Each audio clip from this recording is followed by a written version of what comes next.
gentlemen, welcome back to another very special, as always, episode of the Hyperconscious podcast. Today, we have a very special guest. She is the owner and director of Gillen Psychotherapy, and she has been an independently licensed mental health counselor in Rhode Island since 2014. We are sitting down with the one and only Carol Gillen. How are you doing? I'm great. Thanks for having me, guys. We appreciate you joining us today. Alan and I are always, especially with our clients, but with ourselves, we talk about hyperconscious. And what is hyperconscious? It's becoming acutely aware of why things are the way they are. So when we found out we had the opportunity to sit down with somebody who literally helps people with that every day, we figured, you know what, let's see where we go with this. And I definitely feel, Alan, I don't know if you feel this way, I feel out of my league a little bit in terms of the quality of questions you can ask are only based on your level of awareness. And Carol, I know you're way more aware in terms of the mental side of things, so I'm very intrigued to see where this thing goes. Okay. Yeah, sounds good.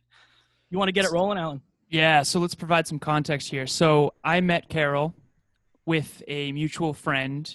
I went to therapy and I got to sit in on a session. And the first place I wanted to start, not only did you go to WPI as well, which was really cool, but we met and I knew immediately, like, I learned more in that session than I anticipated by a significant margin. And it was really an interesting experience to pick your brain and to kind of sit in on that. So one of the questions I wanted to ask you, you mentioned a beach ball analogy, and you used the beach ball as an analogy of, like, if we are always trying to suppress these parts of ourselves that want to express themselves, we're kind of like pushing a beach ball underwater. And if you try to do that for too long, sometimes it'll splash everybody on its way up. Can you please go into what you do, why you do it, and then what that analogy really means in terms of this parts analysis? Okay. So I could probably talk all day about this stuff, so feel free to jump in and stop me if I'm like going off on a tangent, or if I'm like talking my talk and I'm not making sense. We want you to go wild. Okay. So as you said, Kevin, I'm a mental health counselor. I've been doing this for a little bit, and what you're talking about, what you're asking me about, Alan, is part of a theory that I use in counseling. It's called internal family systems therapy. So we call it IFS for short. And in that theory, we describe our inner system, so to speak, our inner experience, our thoughts, our inner, kind of what we know of as our mind. And we say that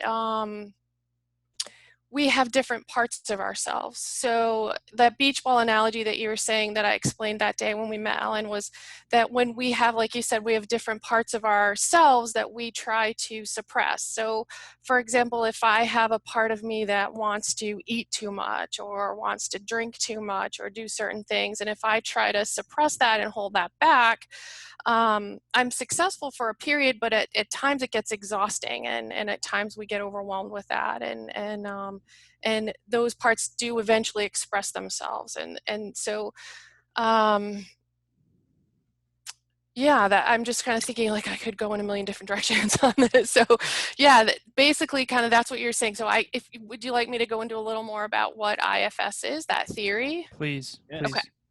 So IFS was developed by a doctor. His name is Richard Schwartz. He's a psychologist. He's a family therapist by training. And he discovered, as he was working with clients of his, that he was doing family therapy, which is assisting different relationships to adjust and change and transform within a family system. And he was finding that people were responding to that to some extent, but he was also finding, like, people had this inner experience that they were relating to him, and they talked about these different parts of themselves. So, we use that in our day-to-day language all the time. Like, a part of me would love to go eat like a brownie sundae right now, but I know I better not. So, like, we use that language all the time, and his clients were using that language with him. And so that's where the term parts came from. And he just was helping people kind of explore their inner experience, and they talked about these different parts of themselves, and he learned he has these same parts too. And it's a theory of multiplicity of the mind, that we all just have these different components of our personality. And he developed that into a theory and a method of counseling, internal family systems. And he called it that, internal family systems, because he felt like the parts within ourselves behave very much like the parts, the components of our families, the way we interact and we have conflict within families and alliances within families. He noticed that the same things were happening in our internal experience. So that's where the name came from. And he kind of divided up the types of parts that we all experience, and really used that to, and brought in some other influences. There's a little bit of spirituality that's brought into it too, and brought in some other influences to create this method of counseling. And so what we do in IFS as a therapy model, because in one respect it's a theory, it's a way of thinking about ourselves and understanding ourselves and understanding our experiences. And I think that's what you're referring to, Alan. Like, it was like, oh, okay, that's a great way to understand what I go through when I'm struggling with something.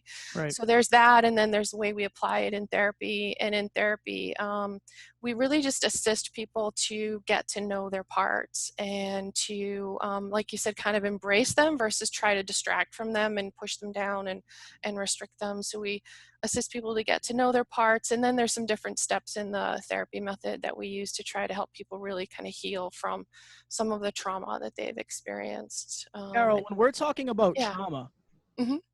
obviously that is an all-encompassing thing that has, it probably has so many different specifics. But can you give us some examples of what some common forms of trauma are? Because somebody watching or listening to this might say, like, yeah, I had, I saw an abusive relationship growing up, but it's not, I don't consider it trauma. Trauma. Yeah, it's a great question, Kevin. That's a really good question. Because as trauma therapists, we talk about big T trauma and little t trauma, kind of capital T.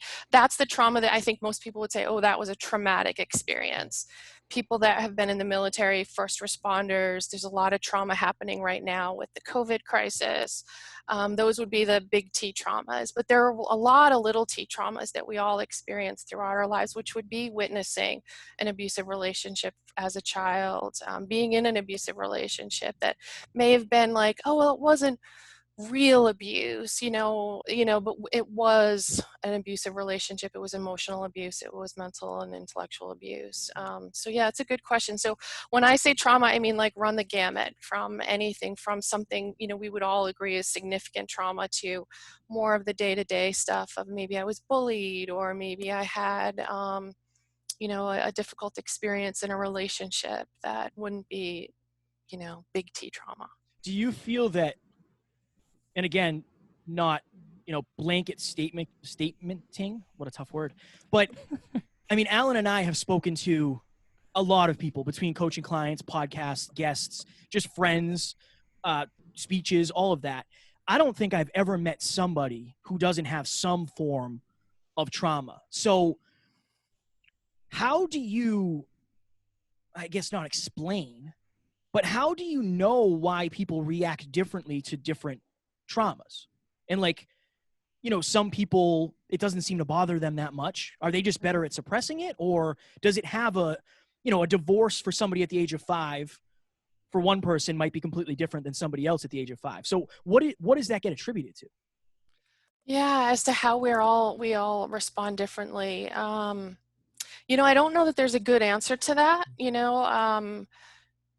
Using the IFS lens, kind of looking at parts, we all are kind of born with this system of parts, and how our parts learn to adapt is very individual. Our parts generally are there to protect us or to hold on to some of these difficult experiences. And so how I learn to adapt is kind of how my parts learn to adapt, and it's based on what happened around me. So there's all of that, like that nature versus nurture piece, the nurture piece, like what happened around me and how did I learn to cope with it. And then there's the biology piece too. We know that tendencies for struggles with anxiety or depression tend to be, there are some genetic and physiological components of it too. So there's a little bit of both. There's not a really easy answer to that. So yeah. Recently I went through an interesting situation.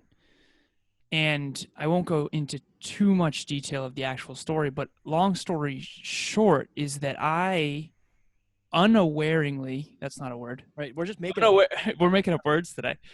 I was unaware of what was happening inside of me, and I was unintentionally unkind to my girlfriend. Now, I wasn't, I just had this tiny moment where I just kind of was a little bit unkind. And I have such a ridiculously high standard for how I treat her. And I always told her I'd always protect your heart. And so whenever I'm unkind, even slightly, and I don't understand it, I'm always like, okay, pause. Like, what just happened? Yeah. What we figured out in that moment is that what I was going through was something very deep rooted from my childhood. And I ended up bawling my eyes out, not because of her, but because all these memories started flooding me from my childhood. And I cried for literally like probably 10 minutes in the car while we were picking up dinner for her family. And it's funny because they were like, well, they just figured that the food took that much longer, when in reality we were just having this tough moment.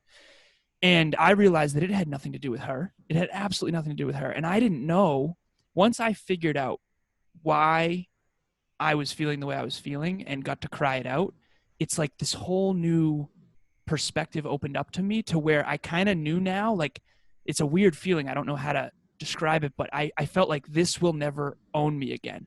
Like, I feel like now I will at least know when this is happening, and now I can behave more effectively. So my question for you is, how do we try to stimulate that perspective or that situation? Because without going into too much details, there was so much opportunity that I was avoiding in a certain arena because of something I experienced in my past as a child. And until I cried it out, I had that subconscious aversion for such a long time. And I feel like what walls we once put up to protect ourselves are now what's holding us back. So how do we identify those circumstances, and how do we really heal ourselves from those past wounds? Yeah, that's a good question. Another good example too. What you just said, I'll again kind of bring my IFS lens to that, and how I would use IFS parts language to describe what you experienced, and then how do you move forward from there. So it sounded like there's been a part of you that's been protecting you all of these years, right? That wall that kind of is keeping stuff back and protecting you, and something kind of leaked through in that moment. Does that sound like right prior to that, I was in a situation that rattled my cage, that didn't make sense logically why it would rattle my cage.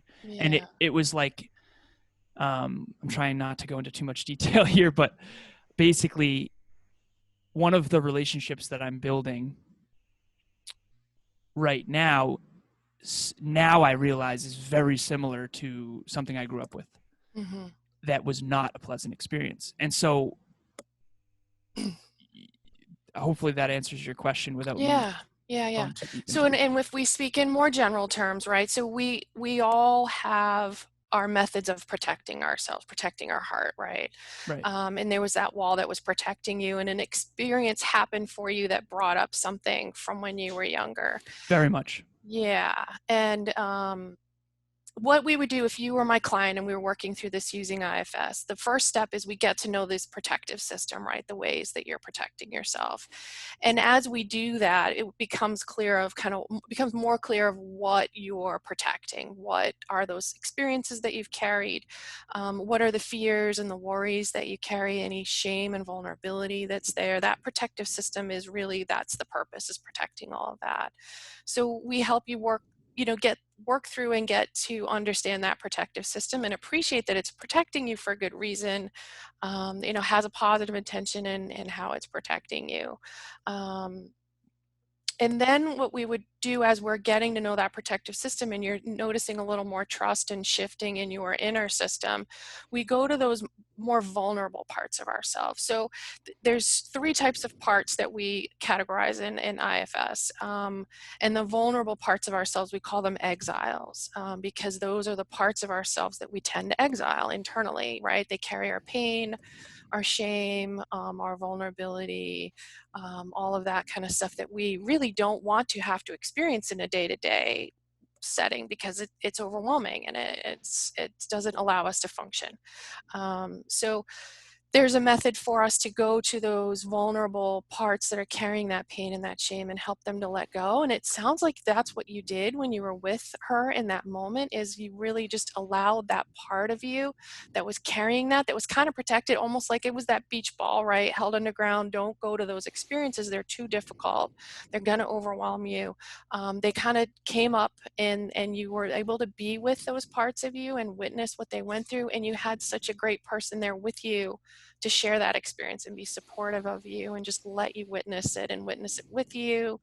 And we call that kind of unburdening. You just kind of letting the burdens go that part's carrying, and doing that just opens up space internally. And that sounds like that's what you experienced too, just this opening of space and feeling like you didn't need to protect yourself in that way anymore. I don't need to be that walled off anymore. I can be a little more open because of allowing this part of myself to be witnessed. I attribute this also to, you just described it perfectly. And for anyone out there who's had this similar experience, it's like afterwards you feel like, I know that I just transformed in a way. I'll never allow that to control me again. And yeah, I'll have challenges with it and there'll be more growth, but like Right.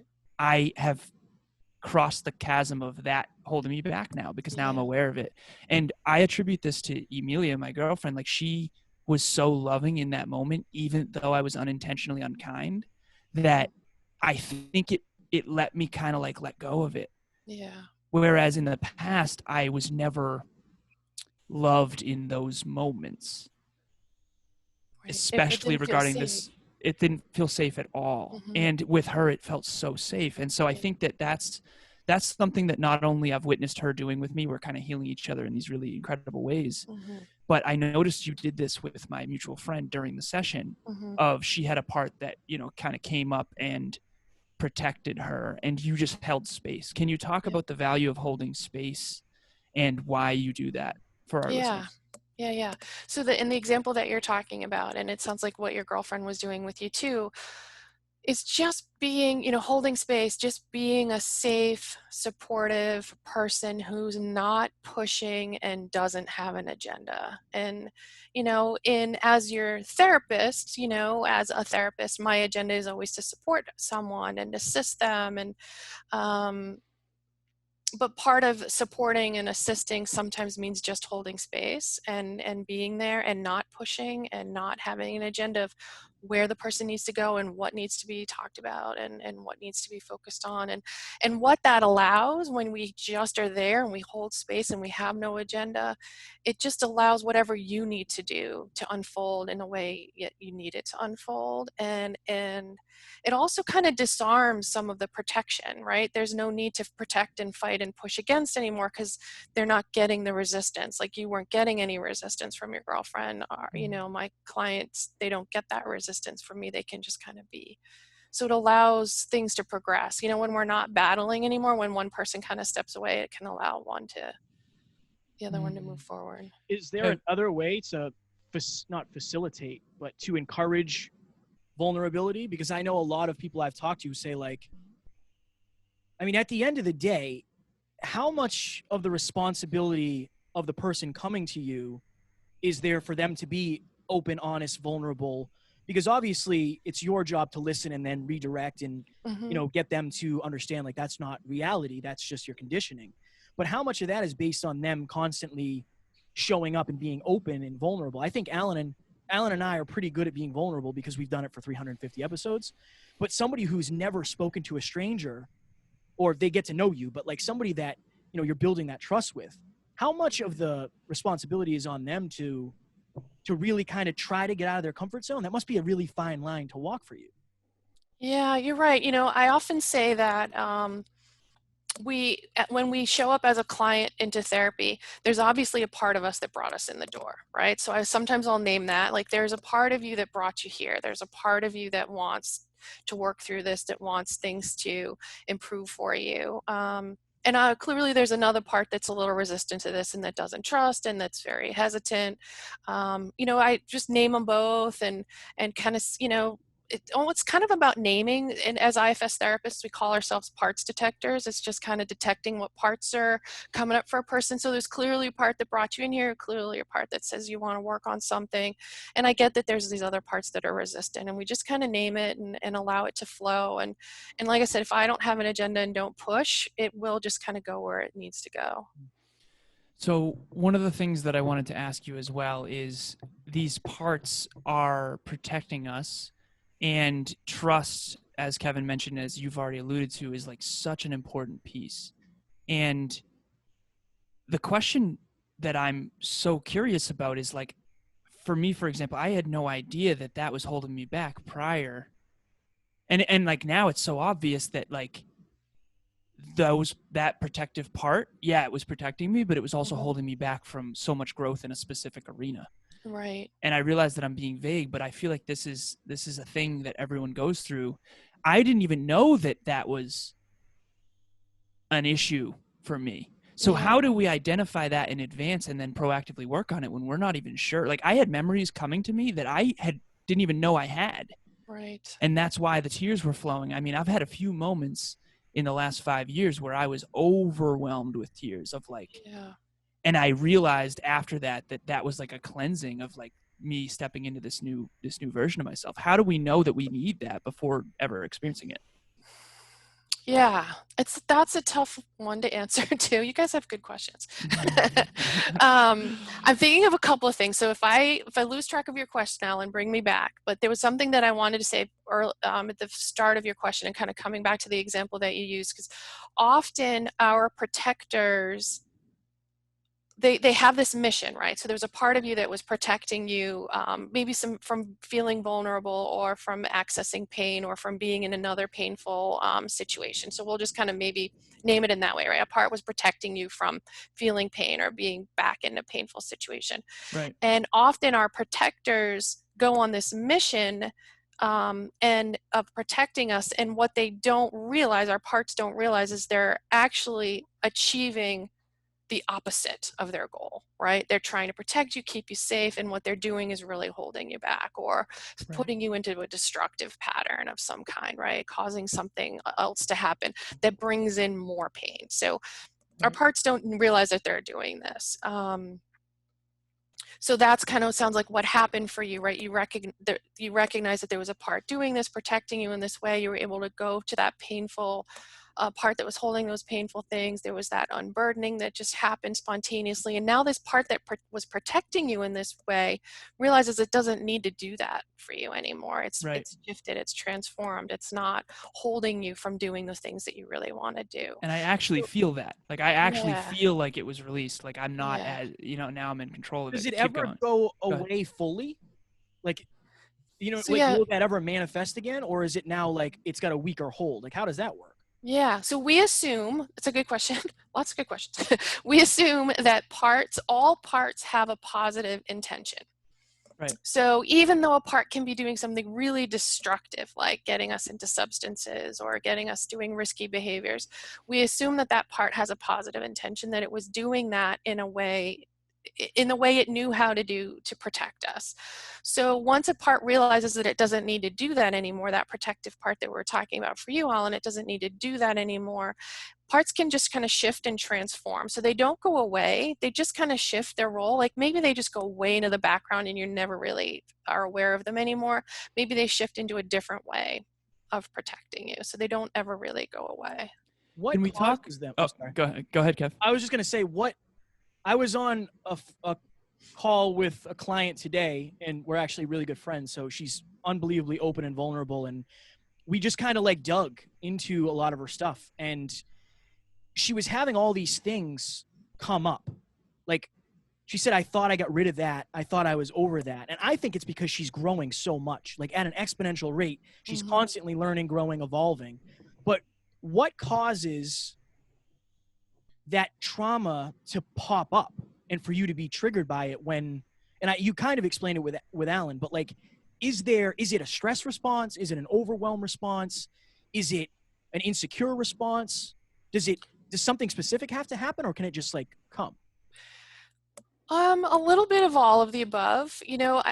The the exiled parts of us, like I said, they're holding this vulnerability, this pain, this shame. They really want to be redeemed. They really want to be brought back in. They don't want to be exiled, like that beach ball held under the water, right? There's a lot of energy still there that's really takes a lot of energy from our other parts to hold it down. They don't want to be there. They really want our attention. They want to be redeemed. They want us to know what they experienced and what they've held on to for us. So that's kind of why we call it popcorning, or kind of bubbling up, where sometimes it's just out of the blue, like where did that memory come from out of the blue? Why am I experiencing this now out of the blue? So sometimes it's just kind of that, that there's just this energy that's just continuously trying to be redeemed and trying to have our attention. Other times it's because we're in a place of growth, kind of like what you're maybe describing for your client. She's going through so much, she's learning and growing so much that she's in a place now where it's kind of like made room and made space for this to come forward. And that's part of our growth, I think, is just continuing to evolve, and we're able to, as we make space and things open up and we're learning more about ourselves, we make room for those things to come through. I've said many times, and I think I said this to you when we met, the suppression of self-expression leads to depression. And I have a flashcard in my pocket with the top 5 regrets of the dying. I think I mentioned Bronnie Ware in her book and how she worked with the terminally ill for like 8 years. Kevin's sitting there like, how long did you guys spend together? For like 8 years. I'll tell you his life story. Right. I don't know if you know this, but I worked at Cognex. I started inside sales. No, I actually think I did tell her that. So she worked in hospice for 8 years, and she realized that her real job was to listen. And that all of these terminally ill patients had these I wish statements. And one of them is, I had the courage to express my feelings. I'm so convinced that that is something that we all struggle with. Like having the courage to express what we really feel, because we're so afraid to offend anybody, or we're so afraid it's going to be taken out of context and used against us. Like, right.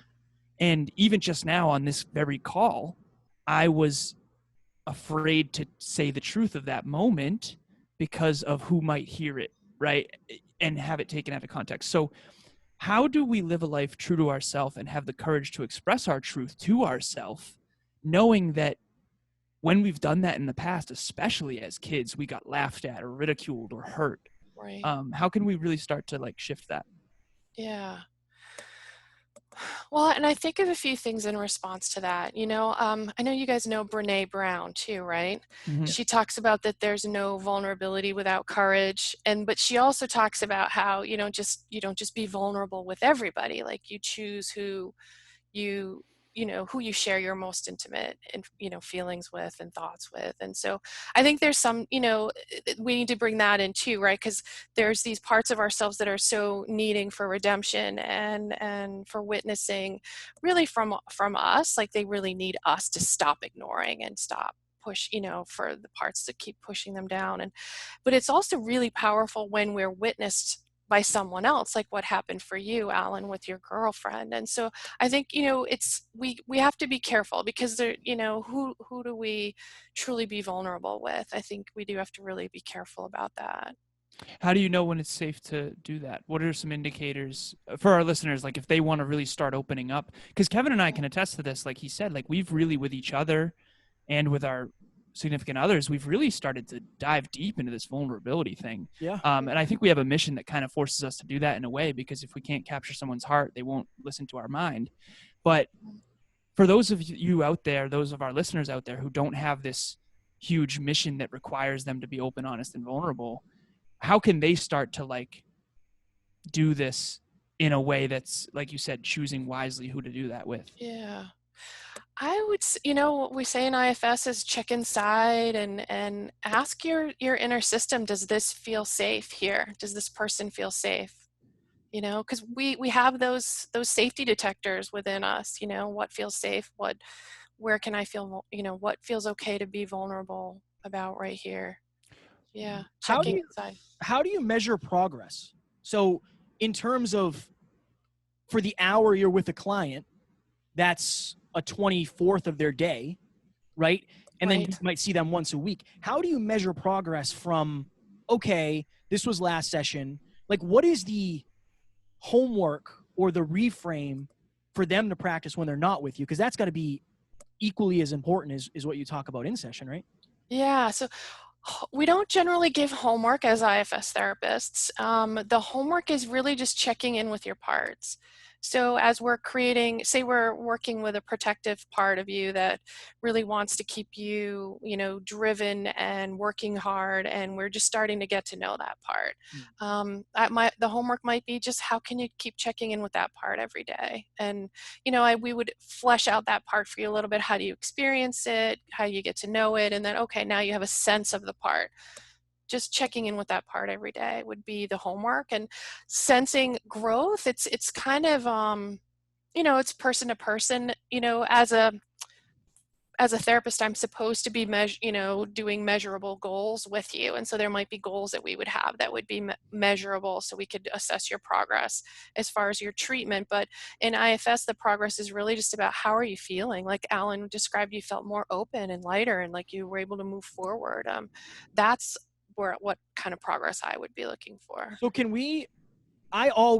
Alan knows this, like some of the greatest things that have ever happened to me are because I went to therapy. I don't currently go, but when I was really low, I did. And I was the guy who said he would never go, like muscles, tattoos, fighter. There's no way I'm going to therapy. And I ended up going, and it was a game changer. Can you explain, and obviously every case is probably a little bit different, but say Kevin is coming to you for the first time, never been to any form of therapy or counseling before. What should he expect upon his first visit? And my main goal here is to help people understand that it could be the most beneficial thing you ever do. Yeah. When I first meet a new client, my goal is to make sure they feel safe with me. That's really my number one goal, is do they feel safe? And I will even explicitly say that to them. I will say, so call it my spiel. I say that, therapy is a relationship. It's much different than when you go to see a medical doctor. When you come in for therapy, you're building a relationship with someone. And so I will say, I want to make sure that this relationship feels comfortable for you.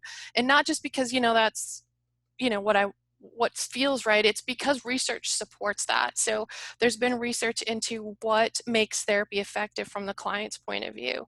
And there's a few factors that they've kind of boiled down. And so if you put into a pie chart all the things that can make therapy effective, a big chunk, about 30%, is the therapeutic relationship. So it's really, really important that when you go to therapy, that you feel comfortable with your therapist. And there's certain things that I want to check in with my clients on in therapy. So in the beginning, I'll say, I want to make sure you feel heard and understood and respected, and that we're working on what you want to work on. And so when you're walking into a therapist's office, check those things. Make sure that you feel like this person's hearing you, respecting you, understanding you, and they're working on with you what you want to work on. It's really important. And to know that therapy is a relationship, and not everybody clicks with everybody. I may not be the right fit for you. And I say that to my clients too. And if we find that I'm not the right fit for you for whatever reason, you're not going to hurt my feelings, I want you to let me know.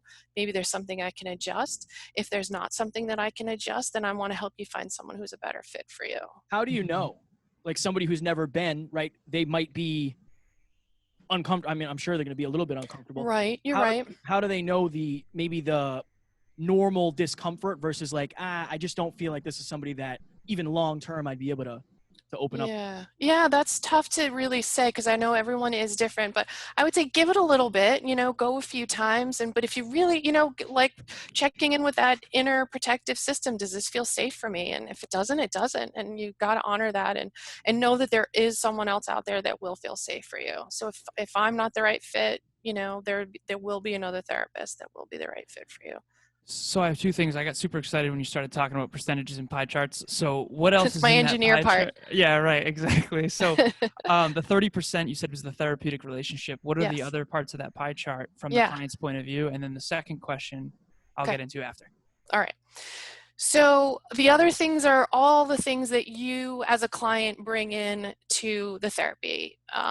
What you're struggling with, what your history is, anything biological or medical, like all of those factors go into that. And then there's what I bring in to that pie chart too, like what's my training, what methods and do I use, what am I comfortable, what conditions do I feel like I'm competent in treating. So all of that kind of goes in, and there's been more research, because as we've kind of said, my first career was as an engineer, and so I'm very science minded too, and I'm always looking at what's the research, and there's been other research on like when is therapy effective, and it's when that relationship is strong. And then what therapy methods are the most effective, and what they found is like not one therapy method is more effective than another, that they can be all equally effective. It's really about the relationship, and it's about that they feel that they're being heard, and that the therapist is cares and is working with them. So yeah, lots goes into those pie charts, lots of research, but the relationship is what's really, really important. So I have so many questions that I want to ask, but the first one is going to be, you mentioned how every different type, I mean, there's CBT, there's the type that IFS is? IFS. IFS, there's ABA, which is behavioral therapy. There's all kinds of different types, and you said they all can be effective. Kevin and I are coaches, and coaching and therapy is different, but they intersect in certain regards, especially when it comes to physical, mental, emotional, and spiritual growth. So I'm always trying to learn all of them and then try to take those tools and use them. And then if I feel like something's out of my league, and Kevin's had to say this too, of like, that's not our all the time area of expertise, right? Like, so you're going to have to probably see like a professional for that. But so how did you choose IFS, and why did you choose that? Because if there's no right or wrong, just better for you specifically, that's what we kind of live by. Yeah. What were your reasons behind that? Yeah.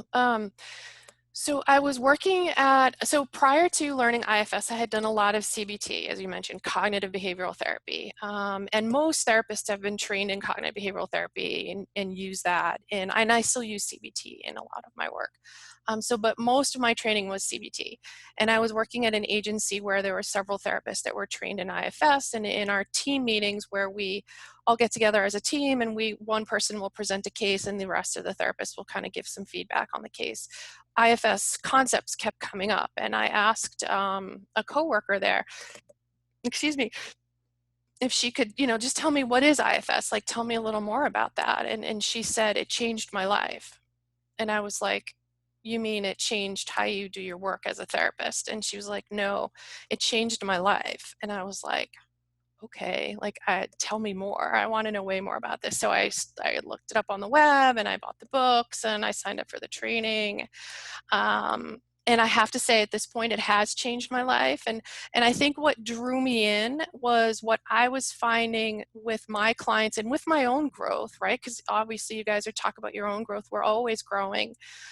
With my own growth and with my clients, I was finding with CBT that my clients were hitting like a plateau. They were getting better, but there was still, like, with CBT, we try to assist someone to gain more awareness of their thought patterns and try to challenge any negative thinking, reframing their negative thinking, and trying to just, with that challenging, hoping that eventually those thought patterns will shift into a more positive direction.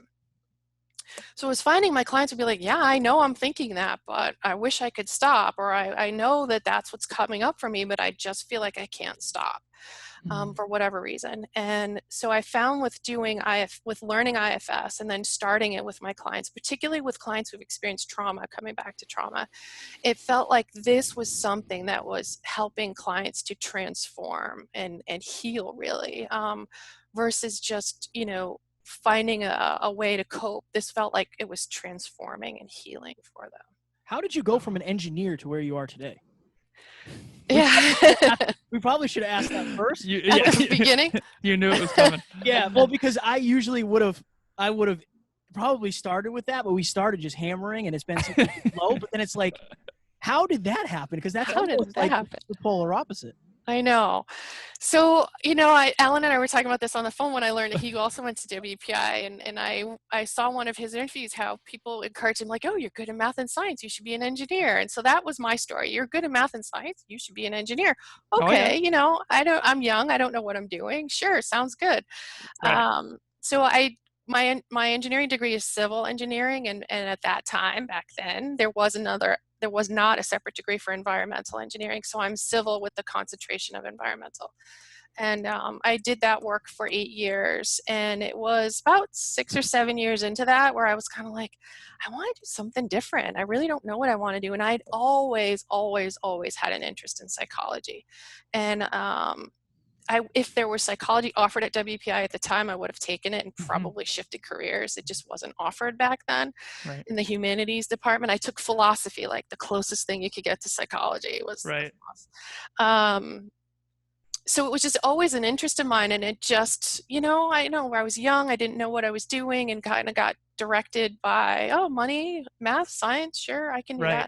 that. And then when I was like kind of just taking stock and feeling kind of comfortable, I had some stability in my life, like, well, what do I really want to do? And someone said to me one day, because I took some psych classes, and then I was like, all right, well, I don't really know if I want to change careers or not. And someone said, well, if money was not an object for you, like if you could do whatever you want, wake up tomorrow and be doing it, what would you do? And I was like, psychology, of course. And then it was like, you hear yourself saying it and you're like, oh, okay. So I just had to figure that out from there. And so, yeah, here I am. So we got our last 2 questions, Alan. We got 8 minutes left. Oh, wow. Okay. Yeah, this went by so fast. Right. I'm going to switch mine. Usually I'd ask something like about what do you hope to accomplish before you die, but I want to go down a little bit of a different route. What has being in the spot you're in terms of like helping others through their own mental blocks and traumas, how has that helped you as a person? That reminds me of something that a lead trainer in the IFS community said at a training I was at a couple of months ago. He said, I'm a therapist. He's been a therapist for like 30 something years, maybe even 40 years. He said, I do this because apparently I still need 30 hours of therapy every week. And at first, like when I heard that, a part of me was offended, like, well, speak for yourself, buddy. But then I was like, oh, wow, if there's something about, like what you guys do, you help people through the podcast and through your coaching. There's just something rewarding about it. And it does help my own personal growth. And yeah, so apparently I still need 20 something hours of therapy a week. You know what's so interesting about that is that part of you that got offended means there's some truth to it, It's just, exactly. Whoa, speak for yourself there. Right, exactly. Every time Kevin and I, if we ever are unkind to each other or to our intimate partner in any way, it's always a deep-rooted insecurity that we try to dig for and find. Otherwise, that'll keep happening. It's always our fault. Always. So yeah, we call those trailheads in IFS. Trailheads? A trailhead. Interesting. I've got a few trailheads left to work on. Right. So I'm going to switch up my question too. Love it. Because first of all, this has been incredible. Thank you so much. I want to talk about common patterns that you've seen. So as a coach, whether it's fitness or business now, I've been focusing more on business. I'm noticing the same patterns. I mean, people who don't have the marketing and sales dialed in, it's like you can have the best service in the world, but you're just not going to win in terms of growing your business. So I'm fortunate enough to be able to like really dial that in for people. So whether it was fitness or business, I'm seeing patterns over and over and over again. Because between podcasting, coaching, and speeches, Kevin and I have literally thousands of hours at this point helping people in this specific arena. So for you, you have probably thousands of hours as a therapist.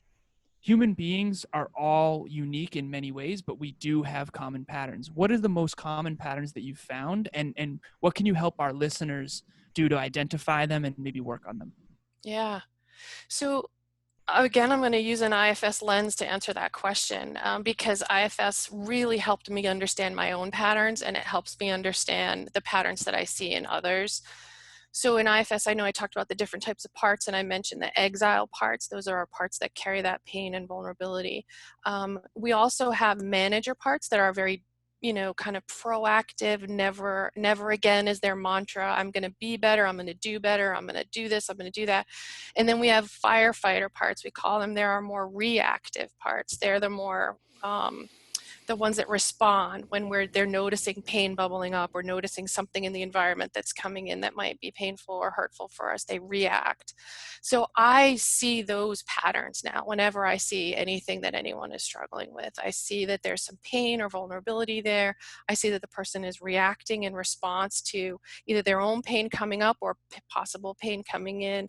And then I see those, managers, proactive, driven, always striving kind of parts, and then I just see the interconnectedness of how those parts respond. And distressors. So that's kind of the patterns that I always see. IFS was just, so great. It just really fit for me. And it is how I see patterns now, is seeing those parts. I think a lot of people right now during quarantine I know that the close quarters are creating some unique situations where maybe avoiding these internal exiled parts or firefighter parts. I've had a firefighter part or two happen during quarantine where I'm like, what in the heck is that about? Like, you're better than that, Alan. So like you said, getting to know that part and work in harmony with it rather than fighting against it, I think is so powerful. So thank you so much for coming on the show. This has been absolutely wonderful. I feel way more hyperconscious now. I feel like we leveled up a little bit here. So that's good. Sounds good. Carol, you survived the hyperconscious gauntlet. Tell people where they can find you, where they can connect with you. I have a couple of clients in mind that I would love to send your way, just in terms of, I feel connected to you. That's one of the beautiful things about the podcast, like energy. I could tell right away when Alan was telling a story, you opened right up and it was like safe. It was interesting. It was very interesting. I appreciate that. Absolutely. Absolutely. So where can people find you? Website, email, whatever information you want to give out to the world. So obviously you see my name on the screen. The last name is Gillen. I'm at www.gillenpsychotherapy.com is my website. And if you Google Carol Gillen, LMHC, those are the letters on my license, licensed mental health counselor, you'll find me too in Rhode Island. I will link all that in the bio so people will be able to find you. Thank you. Anything in closing? Guys. This was great. It went by really fast. Yes, it did. Carol, thank you so much for coming on the show and being vulnerable and open with us. This has been absolutely wonderful. I look forward to having you on again in person at some point after all of the quarantine stuff. We'll bring everything to you like we do. And yeah, this was, again, every time we get off a guest episode, I'm like, I don't know, that was probably the best one, but it keeps getting better and better. And I appreciate all the answers and all the insights to what you know. Like, that's the beautiful thing about this. We get a front row seat to all of your knowledge. So thank you so much for sharing. Yeah. Thanks for letting me share myself and my love of internal family systems. It's great. Thank you, guys. Thank you. Ladies and gentlemen, Carol Gillen. Talk to you soon.